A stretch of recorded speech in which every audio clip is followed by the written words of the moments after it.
The smoke rises from a coastal monastery in the year 823. As it clears, the longships are already disappearing over the horizon. Left behind are the dead, the destroyed, and the conspicuously absent.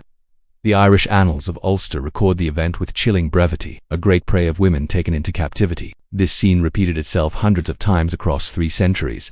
Yet, in our modern imagination of the Viking Age, this aspect remains strangely absent. We remember the explorers who reached North America, the craftsmen who built magnificent ships, the warriors immortalized in saga. What we've forgotten is that the Viking Age economy was fundamentally powered by the systematic capture and trade of human beings. This isn't revisionist history or modern moralizing. This is documented reality, recorded in Norse legal codes, monastic chronicles, Arabic diplomatic accounts, and increasingly in the data emerging from modern genetic and archaeological science. The business of raiding Viking raids weren't spontaneous acts of violence. They were calculated commercial ventures. Building or outfitting a longship required substantial investment: timber, iron for rivets, sailcloth, provisions. A group of partners, called felaga, would pool resources expecting profitable returns. The most consistently valuable cargo wasn't gold or silver, it was people. The longship's design was perfectly suited for this enterprise. With their shallow draft, vessels could navigate not just open ocean but also travel deep inland via rivers. Communities 100 miles from the coast could wait to find Norse ships on their riverbanks, escape routes cut off. This technological advantage provided the critical element: surprise. The targets were strategic. Monasteries offered concentrated populations of valuable captives, literate monks, and the surrounding communities that sought sanctuary there. The 806 raid on Iona left 68 monks dead, but death wasn't the primary objective. The real profit lay in those who could be taken alive. The Irish annals document this pattern relentlessly. The entry for 821 notes Vikings carrying off a great host of women from County Wexford. Similar phrases appear year after year across different chronicles. This repetition reveals the truth. Human trafficking wasn't a byproduct of Viking expansion, it was often the primary goal. The erasure of identity. In Norse society, a captured person became a Ryla slave. The Old Norse language itself reveals the depth of this dehumanization. Legal texts often referred to Ryle in neuter, grammatical gender, classifying them alongside livestock as part of a farm's inventory. They were F-word meaning both cattle and wealth. The Icelandic law code GRGs makes this status explicit. A Ryle had no legal rights. They couldn't testify in court, own significant property, or enter legal marriage. Their children inherited their enslaved status, ensuring the system perpetuated itself. A master could beat or kill a Ryle without legal consequence. The elaborate system of fines and honor that protected free Norse people simply didn't apply. The network of trade the captured faced immediate horror: forced marches to waiting ships, then voyages lasting weeks across the North Atlantic. Dozens of people crammed into open vessels, exposed to freezing spray and storms, with minimal food and water.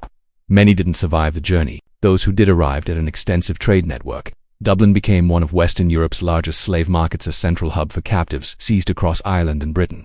From there, human cargo could be redistributed to Norse settlements in Ireland, shipped to Scandinavia, or sent to newly colonized Iceland and the Faroe Islands. But the network extended much further. Eastern ports like Birka in Sweden connected to the great rivers of what is now Russia and Ukraine.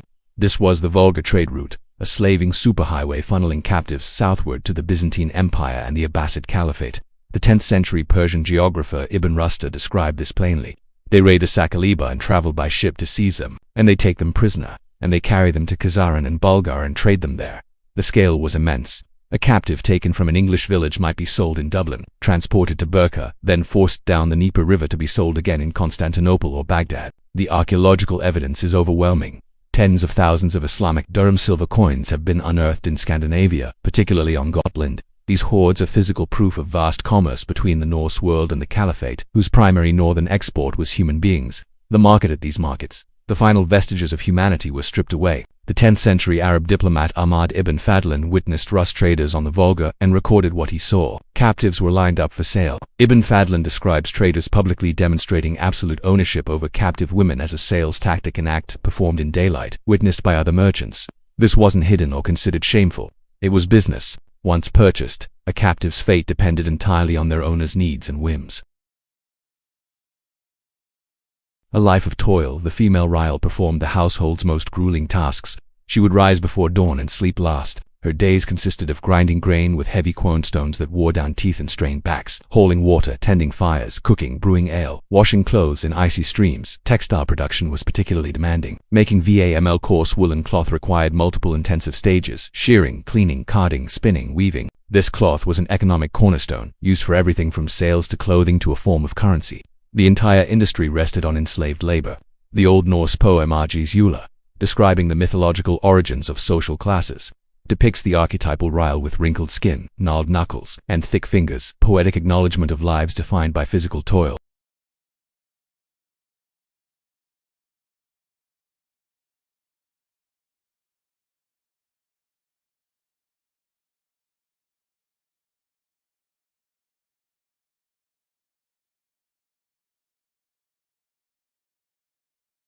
Beyond labor, many captured women faced sexual exploitation. Having no legal personhood, a female Ril's body was considered her owner's property. This wasn't illegal, it was a right of ownership. The sagas, though written centuries later, are unambiguous about this norm. Powerful men frequently took captured women as concubines, called frilia. These weren't secret affairs but recognized domestic arrangements. The Laxdilla saga features an Irish princess named Melkorka captured in a raid and purchased by an Icelandic chieftain. Despite her royal birth and bearing his favorite son, her legal status remained enslaved. Children from such unions for Luban had inferior legal standing to legitimate heirs. A father could grant them freedom but had no obligation to do so. This widespread practice left permanent marks. Modern genetic studies of Iceland reveal a striking pattern. Approximately 80% of the founding male lineage shows Norse origin, but over 62% of the founding female lineage is Gaelic from Ireland and Scotland. Given the documented intensity of Viking raiding in these regions, the conclusion is unavoidable.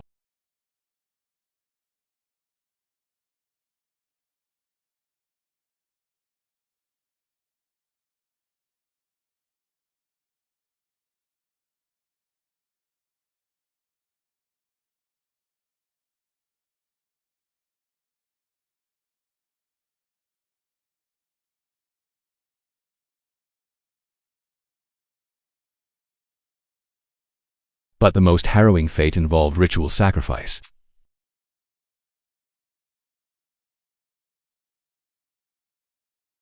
Ibn Fadlan's account of a Rus chieftain's funeral on the Volga in 922 provides disturbing detail.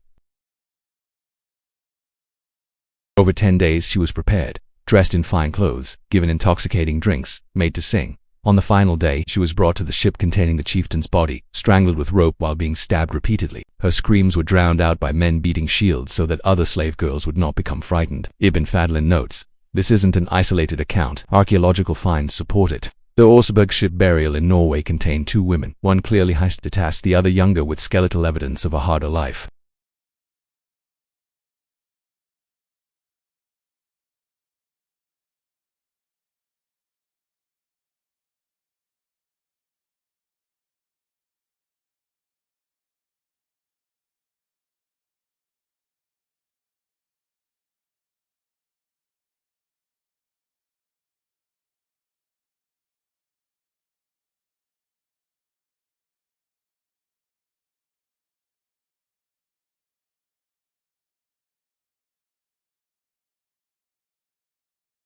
The slow decline, the system's decline, was gradual. Scandinavia's conversion to Christianity in the 10th and 11th centuries played a role. The church discouraged enslaving fellow Christians, though this often just shifted targeting toward pagan peoples.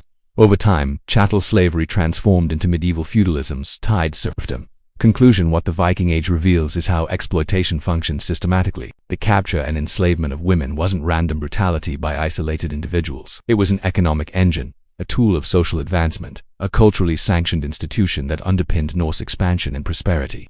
The silver flowing into Scandinavia, the halls built. The voyages to Iceland and beyond all were financed partly by stolen lives. To understand this era fully requires seeing it completely: the master shipbuilders and the enslaved women whose forced labor produced their sails, the fierce warriors and the terrified captives dragged onto longships, the magnificent sagas and the casual brutality they normalized. This is the unvarnished history, not to condemn from a distance, but to understand clearly what happened, and what that tells us about how societies build prosperity on foundations we'd rather not examine.